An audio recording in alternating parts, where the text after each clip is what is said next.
കർത്താവിലേറ്റവും പ്രിയമുള്ളവരെ, നമ്മുടെ ഒരുമിച്ചുള്ള തിരുവചന ധ്യാനത്തിനായി വിശുദ്ധ ലൂക്കോസ് എഴുതിയ സുവിശേഷം 8-ാം അധ്യായം 22 മുതൽ 25 വരെയുള്ള വാക്യങ്ങളും, വിശുദ്ധ മർക്കോസ് എഴുതിയ സുവിശേഷം 4-ാം അധ്യായം 35 മുതൽ 41 വരെയുമുള്ള വാക്യങ്ങൾ. Saint Luke chapter 8 verses 22 to 25 and Saint Mark chapter 4 35 to 41. Safety in the midst of storm. കൊടുങ്കാറ്റിന് നടുവിലെ സുരക്ഷിതത്വം. ഈ വേദഭാഗം നമുക്ക് ഏറെ പരിചയമുള്ള ഒരു വേദഭാഗമാണ്. യേശു കർത്താവും ശിഷ്യന്മാരും കൂടി ഗലീല കടലിലൂടെ സഞ്ചരിക്കുമ്പോൾ അപ്രതീക്ഷിതമായി ഉണ്ടാകുന്ന കൊടുങ്കാറ്റ്, ആ കൊടുങ്കാറ്റിനെ തുടർന്ന് ശിഷ്യന്മാർ ഭയചകിതരായി തീരുന്നത്, ശിഷ്യന്മാരുടെ അവിശ്വാസത്തെ ശാസിച്ച് കടലിനെ ശാന്തമാക്കി ശാന്തത വരുത്തുന്ന ക്രിസ്തുവിനെയാണ് നാം അവിടെ കാണുന്നത്. 3 ചിന്തകൾ ഒരുമിച്ച് പങ്കുവയ്ക്കുവാൻ താല്പര്യപ്പെടുന്നു. ഒന്നാമതായി, the voyage of the ship, കപ്പലിൻ്റെ പ്രയാണം. In the Bible, many times human life is compared to a voyage. വേദപുസ്തകത്തിൽ പലയിടങ്ങളിലും മനുഷ്യ ജീവിതത്തെ ഒരു സമുദ്രയാത്രയോട് ഉപമിച്ചിരിക്കുന്നു. ഈ 2 വേദഭാഗങ്ങളിലും നമ്മൾ ശ്രദ്ധിക്കുമ്പോൾ, പ്രത്യേകിച്ച് മർക്കോസിൻ്റെ സുവിശേഷം 4-ാം അധ്യായം 36-ാം വാക്യത്തിൽ ഇങ്ങനെയൊരു പരാമർശമുണ്ട്: There were also with them other little ships. അവരോട് കൂടെ ചെറു പടകുകളും ഉണ്ടായിരുന്നു എന്നാണ് അവിടെ രേഖപ്പെടുത്തിയിട്ടുള്ളത്. This teaches something. It teaches that all of us share the same things in life. It teaches that all of us are going to go through the storms of life. The Bible says of one ship that Jesus was present on that ship, but it does not say that Jesus was present on these other little ships. And there is a great difference today in having Jesus present on your ship as you make the voyage of life, and not having the presence of the Lord Jesus Christ. ഇവിടെ ഒരു കാര്യം നാം ശ്രദ്ധിക്കേണ്ടതായിട്ടുണ്ട്. എല്ലാ പടകുകളും ഒരേ ദിശയിലേക്കാണ് സഞ്ചരിക്കുന്നത്, ഒരേ കടലിലൂടെയാണ് സഞ്ചരിക്കുന്നത്. എന്നാൽ ഒരു പടകിൽ യേശു ഉണ്ടായിരുന്നു എന്നാണ് രേഖപ്പെടുത്തിയിട്ടുള്ളത്. മറ്റ് പടകുകളിൽ യേശുവിൻ്റെ സാന്നിധ്യമുള്ളതായി രേഖപ്പെടുത്തിയിട്ടില്ല. ഈ ഭൂമിയിലെ ജീവിതത്തിൽ നമ്മളെല്ലാവരും ഒരു കപ്പൽ യാത്രയിലാണ്. ഈ യാത്രയിൽ യേശുവുള്ള പടകും യേശുവില്ലാത്ത പടകും തമ്മിൽ കാര്യമായ വ്യത്യാസങ്ങളുണ്ട് എന്നാണ് ദൈവവചനം നമ്മെ പഠിപ്പിക്കുന്നത്. 2 പ്രധാന വ്യത്യാസങ്ങൾ ഇവിടെ പറയുവാൻ ഞാൻ ആഗ്രഹിക്കുകയാണ്. ഒന്നാമതായി, if Jesus is present on board, you have direction in your life. യേശു പടകിൽ ഉണ്ടെങ്കിൽ നമുക്ക് ദിശാബോധവും ലക്ഷ്യബോധവും ഉണ്ടായിരിക്കും എന്നുള്ളതാണ്. വേദപുസ്തകം പറയുന്നു, let us go across to the other side of the lake. നമുക്ക് തടാകത്തിൻ്റെ അക്കരയ്ക്ക് പോകാം എന്ന് യേശുവാണ് ശിഷ്യന്മാരോട് പറയുന്നത്. അപ്പോൾ അക്കര, the other side was the rain. അക്കര എന്നുള്ളത് യേശു ശിഷ്യന്മാർക്ക് നൽകുന്ന ഒരു ലക്ഷ്യബോധമാണെന്ന് നമുക്ക് കാണാൻ സാധിക്കും. When Jesus comes on board, he comes as master of the ship. He is there to pilot our ship. So when Jesus is present, there is direction in our life. അതുകൊണ്ട് ഈ ഭൂമി ഈ ഭൂമിയിലെ ജീവിതം, ഈ ലോകയാത്ര നാം തുടരുമ്പോൾ യേശു നമ്മുടെ ജീവിത പടകിൽ ഉണ്ടെന്ന് ഉറപ്പുവരുത്തിയാൽ ലക്ഷ്യത്തെക്കുറിച്ച് നാം ഉറപ്പുള്ളവർ ആയിരിക്കും. രണ്ടാമതായിട്ട് അവിടെ പറയുന്നത്, he also gives destination to our life. യേശു നമ്മുടെ ജീവിതത്തിൻ്റെ ഉദ്ദിഷ്ട സ്ഥാനം, ചെന്ന് ചേരേണ്ട ഇടത്തെക്കുറിച്ച് നമ്മെ എപ്പോഴും ബോധ്യപ്പെടുത്തിക്കൊണ്ടിരിക്കും എന്നുള്ളതാണ്.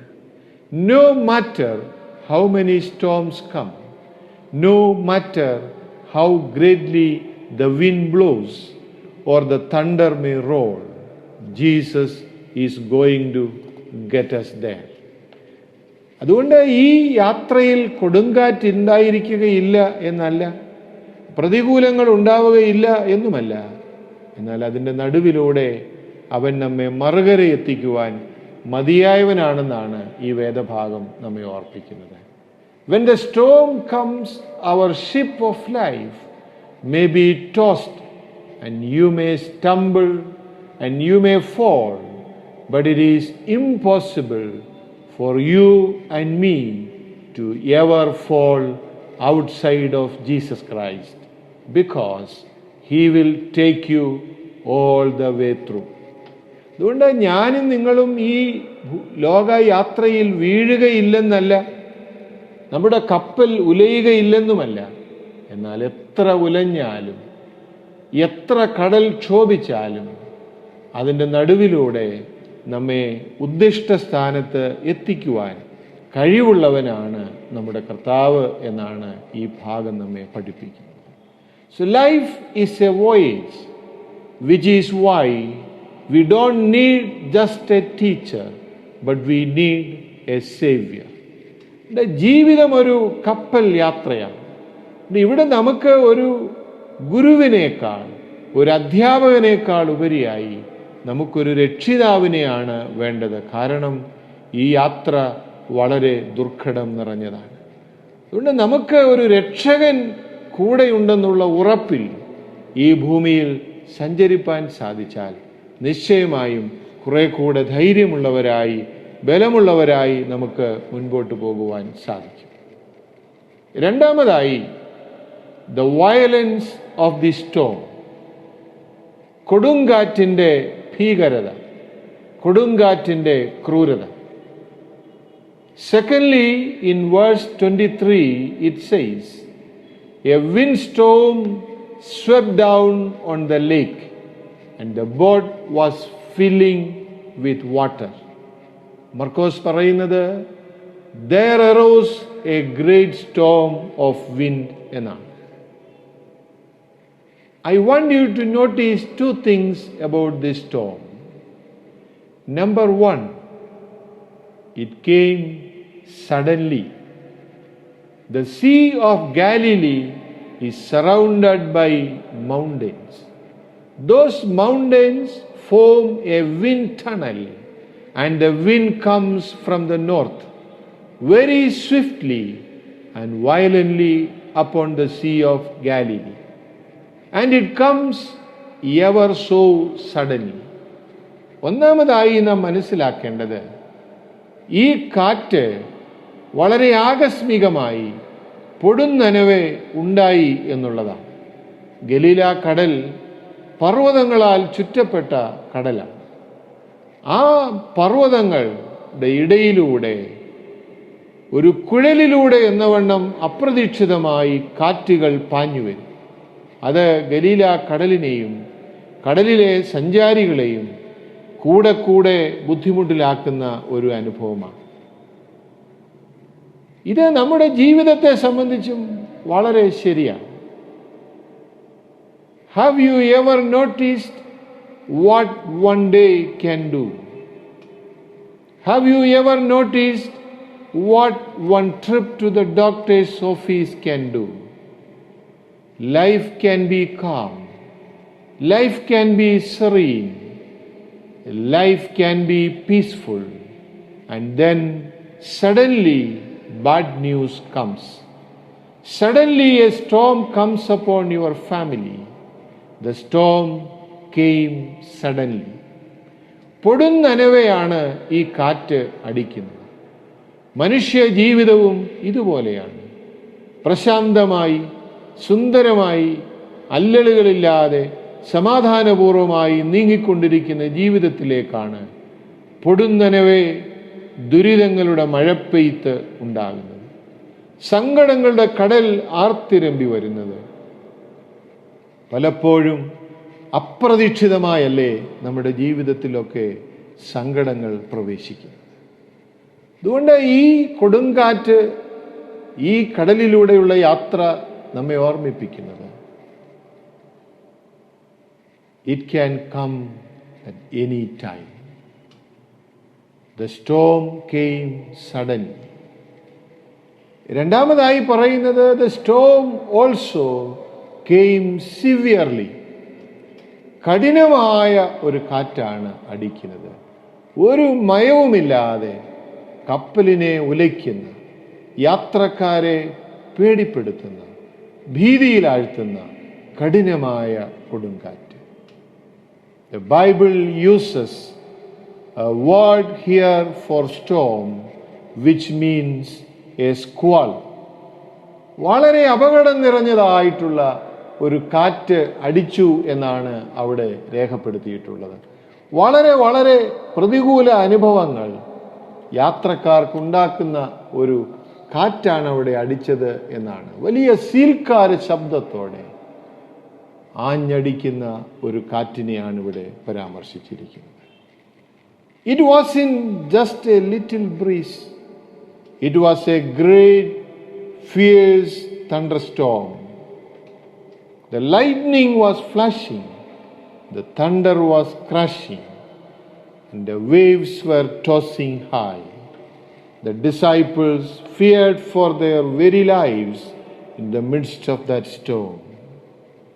വലിയ ഇടിമിന്നലോടുകൂടി, സീൽക്കാര ശബ്ദത്തോടുകൂടി ആഞ്ഞടിച്ച കൊടുങ്കാറ്റ് ശിഷ്യന്മാരുടെ ജീവിതത്തെ ആ കടലിൽ മുക്കിക്കളയും എന്ന് തോന്നിപ്പിക്കത്തക്കവണ്ണം ഭീകരമായിരുന്നു.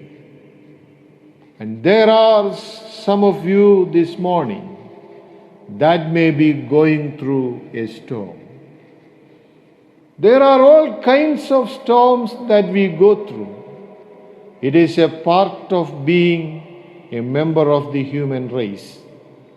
And so there are all kinds of storms that come upon you. Even the strongest Christian, even the strongest believer, even the most committed believer in Jesus Christ is sometimes in such a storm.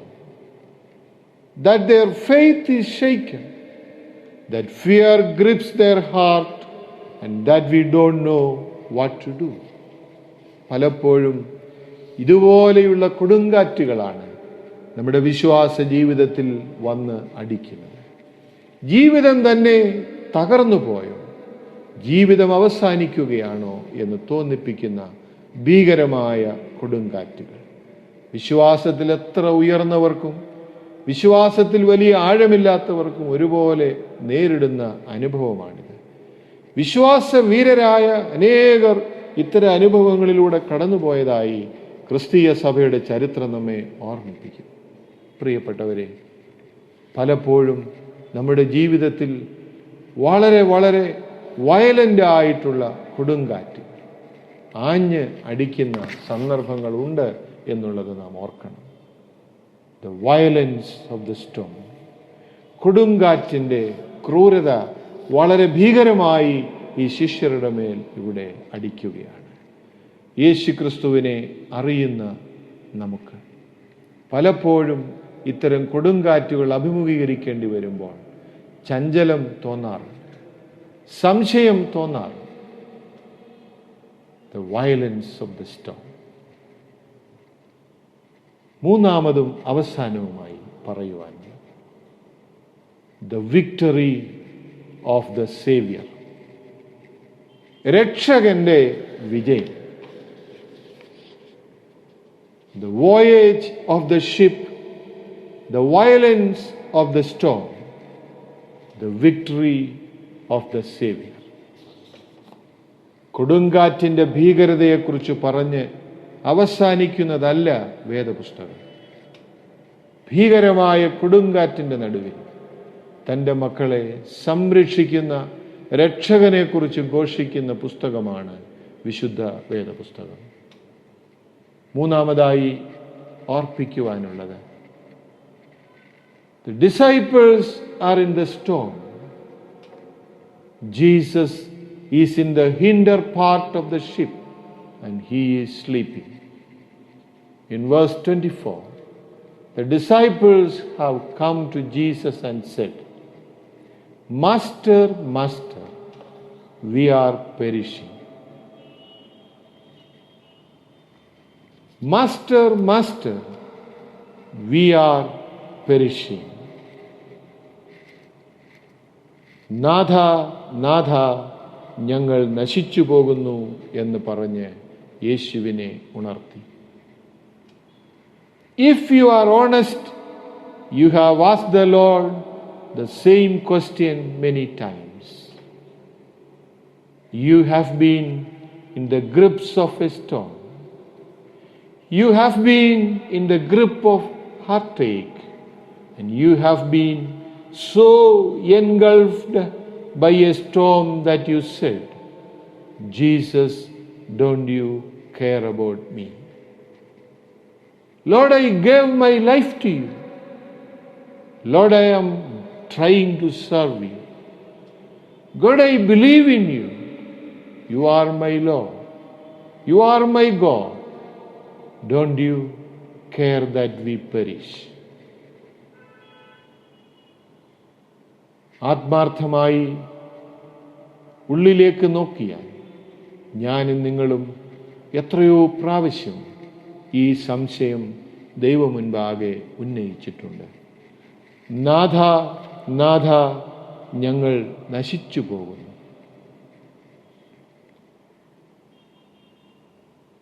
ദൈവമേ, ഞാൻ നിന്നെ ശുശ്രൂഷിക്കാൻ ഇറങ്ങിയവൻ, ഞാൻ നിന്നിൽ വിശ്വസിക്കുന്നവനാണ്, നിനക്ക് വേണ്ടി അധ്വാനിക്കുന്നവൻ, നിനക്ക് വേണ്ടി കൊടുക്കുന്നവൻ. എന്നിട്ടും എൻ്റെ ജീവിതത്തിൽ എന്തേ കൊടുങ്കാറ്റുകൾ ഒഴിയുന്നില്ല? Jesus speak to them and he says, where is your faith? നിങ്ങളുടെ വിശ്വാസം എവിടെയെന്നാണ് കർത്താവ് അവരോട് ചോദിക്കുന്നത്. Notice the contrast. You are either fearful or you are faithful. You are either full of fear or you are full of faith. And you see, you can't be full of two things at one time. You are either full of fear or you are full of faith in the midst of your storm. So the Bible teaches the thing that drives away fear is faith. നമുക്ക് വിശ്വാസമില്ലയോ എന്ന് ചോദിക്കുമ്പോൾ എന്താണ് യേശു അർത്ഥമാക്കുന്നത്? അവൻ പറയുന്നത്, ഒന്നുകിൽ നിന്റെ ഹൃദയം നിറയെ ഭയമാണ്, അല്ലെങ്കിൽ നിന്റെ ഹൃദയം നിറയെ വിശ്വാസം. ഭയവും വിശ്വാസവും കൂടെ ഒരുമിച്ച് കൊണ്ടുപോകുവാൻ സാധിക്കുകയില്ല. Fear and faith cannot go hand in hand. അതാണ് പറയുന്നത്, തികഞ്ഞ സ്നേഹം ഭയത്തെ പുറത്താക്കി കളയും. Fear will bring doubt. Fear will bring depression. Fear will paralyze you. And fear will make you think your situation is hopeless, that your storm is going to totally engulf you, that you are going to be totally lost at sea. And so they were full of fear. ഭയം എപ്പോഴും നമ്മെ വിശ്വാസത്തിൽ നിന്ന് അകറ്റുന്നതാണ്, വിശ്വാസത്തിൽ നിന്ന് നമ്മെ അകറ്റിക്കളയുന്നതാണ് ഭയം എന്ന് പറയുന്നത്. പ്രത്യേകിച്ച് ഈ കൊറോണ നാളുകളിൽ പലപ്പോഴും ഭയം നമ്മുടെ ഹൃദയത്തെ നിറച്ചിട്ട് വിശ്വാസത്തെ പുറത്താക്കി കളയുന്ന ഒരു അനുഭവം ഇല്ലേ? എന്നാൽ ഹൃദയം നിറയെ വിശ്വാസമുള്ളവർക്ക് ഭയത്തിന് പ്രവേശിപ്പാൻ ഇടമില്ല എന്നുള്ളതാണ് അവിടെ പറയുന്നത്. ഭയം നിറഞ്ഞാൽ നമ്മൾക്ക് ജീവിതത്തെക്കുറിച്ച് സംശയങ്ങൾ ഉണ്ടാകും, ജീവിത അനുഭവങ്ങളെക്കുറിച്ച് സംശയങ്ങൾ ഉണ്ടാകും. അതിലിവിടെ വളരെ ശ്രദ്ധേയമായ ഒരു കാര്യം വിശുദ്ധ മർക്കോസിന്റെ സുവിശേഷം 4-ാം അധ്യായം 37-39 വാക്യങ്ങളിൽ കാണുന്നു. There is a contrast. In verse 37 it says, the storm arose. അവിടെ ഒരു കൊടുങ്കാറ്റ് ഉണ്ടായി എന്നാണ് പറയുന്നത്. ഒരു വലിയ ചുഴലിക്കാറ്റ് ഉണ്ടായി. Verse 39 it says, he arose. 37-ാം വാക്യത്തിൽ ഒരു വലിയ ചുഴലിക്കാറ്റുണ്ടായി എന്ന് പറയുമ്പോൾ 39-ാം വാക്യത്തിൽ പറയുന്നു, he arose, അവൻ എഴുന്നേറ്റു. Every time the storm arises, praise God, he arises. Amen. നമ്മളുടെ ജീവിതത്തിൽ എപ്പോഴൊക്കെ കൊടുങ്കാറ്റുകൾ ഉണ്ടാകുന്നുണ്ടോ അപ്പോഴൊക്കെ കർത്താവ് എഴുന്നേൽക്കുന്നുണ്ട് എന്നുള്ളത് നമുക്ക് ധൈര്യം തരേണ്ട വസ്തുതയാണ്. അവൻ്റെ സാന്നിധ്യം നമ്മുടെ പടകിലുണ്ട് എന്നുള്ളതാണ് ഏറ്റവും പ്രധാനമായിട്ടുള്ള കാര്യം. Every time the storm arises, praise God, he arises. എൻ്റെ ജീവിതത്തിൻ്റെ തകർച്ചകളിൽ, എൻ്റെ ജീവിതത്തിൻ്റെ പതർച്ചകളിൽ, എൻ്റെ ജീവിതത്തിൻ്റെ കൊടുങ്കാറ്റിൻ്റെ അനുഭവത്തിൽ അവൻ എഴുന്നേൽക്കുന്നു എന്നുള്ളത് എത്ര ശക്തി തരുന്ന ഒരു അനുഭവമാണ്. And his presence on the ship is not dependent upon our ability to perceive his presence. It is dependent upon his word. I will be with you always. നമ്മുടെ പടകിൽ അവൻ ഉണ്ട് എന്നുള്ളത് നാം അറിഞ്ഞില്ലെങ്കിലും അവൻ നമ്മുടെ പടകിൽ ഉണ്ട്. I will be with you in every storm. Your faith may fail, but Jesus will never fail you if you are a child of God. And he will either make it calm around you or he will make it calm within you. നമ്മൾ വിശ്വാസത്തിൽ തോറ്റുപോയാലും അവൻ നമ്മെ തോൽപ്പിച്ചു കളയുകയില്ല എന്നുള്ളത് നാം ഒരിക്കലും മറക്കരുത്. യജമാനനെ കൊടുങ്കാറ്റ് ഉഗ്രമാകുന്നു എന്ന പേരിൽ ജെസ്സി ഡിക്സൺ എഴുതിയ ഒരു പാട്ടുണ്ട്. Master, the tempest is raging.